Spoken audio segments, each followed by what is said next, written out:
बिल्कुल ऐसा ही हर बार होता है, लोग भूल जाते हैं और आगे बढ़ जाते हैं। एक आप लोग हैं जो अब भी डॉक्टर बिटिया को न्याय दिलाना चाहते हैं, वही दूसरी तरफ कुछ लोग हैं जो अब डॉक्टर बिटिया को भुला चुके हैं। अभी भी आप हमारी वीडियो को सपोर्ट कर रहे हैं, आप लोगों का बहुत बहुत धन्यवाद। आज की वीडियो में एक ऐसे खुलासे की बात करेंगे जो सीबीआई ने अभी अभी किया है। सब इस केस को भूल चुके थे, लेकिन इस खुलासे ने सबके होश उड़ाकर रख दिए हैं। कैसे एक दरिंदे ने अस्पताल के बेसमेंट में अपनी हवस मिटाने के बाद कुत्ते की जंजीर से उस बिटिया का गला घोंटा था, ये किसी को नहीं पता। पर आज की वीडियो में एक एक चीज आपको बताएंगे। पर उससे पहले अगर आप भी चाहते हैं कि डॉक्टर बिटिया को इंसाफ मिले तो वीडियो को लाइक करके कमेंट में वी वांट जस्टिस जरूर लिखिए और चैनल को सब्सक्राइब कर लीजिए ताकि इस केस से जुड़ी हर जानकारी हम आप तक पहुंचाते रहे। ये दिल दहला देने वाला खुलासा ऐसा है जिसे सुनने के बाद शायद आप आज रोटी का एक निवाला भी नहीं निगल सकेंगे। आप सबको ये सब बताने और सुनाने में मेरे भी होंठ कांपने लगे हैं। दरअसल इस खुलासे से कई घिनौने राज सामने आ गए जो अब तक ना तो किसी ने सुना था और ना ही सोचा था।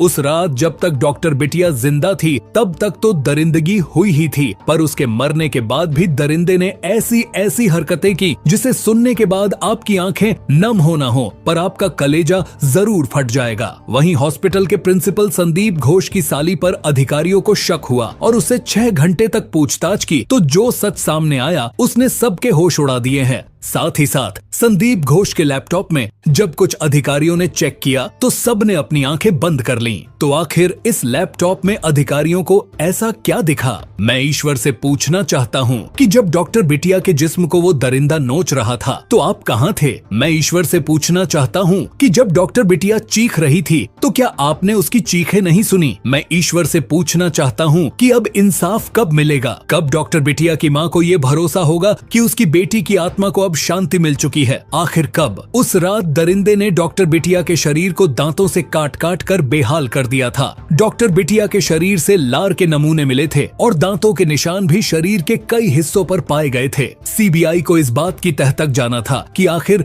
जो दांतों के निशान डॉक्टर बिटिया के शरीर से मिले थे क्या वो सिर्फ संजय रॉय के ही है या फिर वो दांतों के निशान और वो लार किसी और के भी है? बस इसी का पता लगाने के लिए सीबीआई ने संजय रॉय से एक नर्म चीज पर काटने को कहा जिससे उसके दांतों के निशान उस नर्म चीज पर छप जाए। संजय रॉय ने उस नर्म चीज पर एक बार काटा जी, पर आप सब जानते हैं कि जब कोई किसी को दांत से काटता है तो उसका मुंह अलग अलग तरीके से खुलता है। बस इसीलिए संजय रॉय को उस नर्म चीज पर कई बार काटने को कहा गया ताकि अलग अलग दांतों का आकार उस नर्म चीज पर छप जाए और सीबीआई इस दांत के निशान को डॉक्टर बिटिया के शरीर पर पाए गए निशान से मिलाकर देखे, जिससे ये केस दूध का दूध और पानी का पानी हो जाए। अगर आप चाहते हैं कि डॉक्टर बिटिया को न्याय मिले तो वीडियो को छोड़कर मत जाइएगा, इस वीडियो पूरा देखिए और अंत में मैं आपसे एक सवाल पूछूंगा जिसका जवाब दीजिए ताकि हर घर की बिटिया सुरक्षित रहे। आपने एक कहावत तो सुनी ही होगी, जैसी करनी वैसी भरनी। बस कुछ ऐसा ही हो रहा है आरजी कर अस्पताल के प्रिंसिपल संदीप घोष के साथ। संदीप घोष को जेल में न तो वो रुमाली रोटी मिल रही है और न ही 56 भोग वाली थाली। हालत